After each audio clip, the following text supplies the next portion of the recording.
நீங்கள் பார்த்துக் கொண்டிருப்பது நியூஸ் 21 செய்திகள். தமிழ்நாடு செய்திகளை உடனுக்குடன் தெரிந்து கொள்ள நியூஸ் 21 செய்திகளை பாருங்கள். உண்மை, உழைப்பு, உயர்வு. பழனி பேருந்து நிலையத்தில் மதுபோதை ஆசாமி ரகளை. அரசு பேருந்து கண்ணாடி உடைத்ததால் மர்ம ஆசாமியை பொதுமக்கள் கட்டி வைத்து தர்ம அடி கொடுத்து போலீசாரிடம் ஒப்படைத்த சம்பவம் பரபரப்பை ஏற்படுத்தியுள்ளது.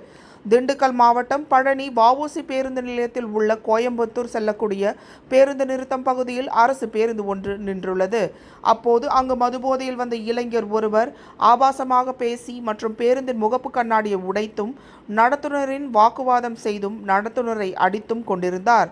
இதனால் அப்பகுதியில் பெரும் பரபரப்பு ஏற்பட்டது. இந்த சம்பவத்தை கண்டு பேருந்திற்காக நின்று கொண்டிருந்த பொதுமக்கள் போதை ஆசாமியை பிடித்து கட்டி வைத்து பழனி காவல் நிலையத்திற்கு இது குறித்து புகார் தெரிவித்துள்ளனர். தகவல் அறிந்து சம்பவ இடத்திற்கு விரைந்து வந்த போலீசார் மது போதையில் பேருந்தின் கண்ணாடியை உடைத்த போதை ஆசாமியை காவல் நிலையத்திற்கு அழைத்து சென்றனர். அங்கு அவரிடம் விசாரணை மேற்கொள்ளப்பட்டு வருகின்றது.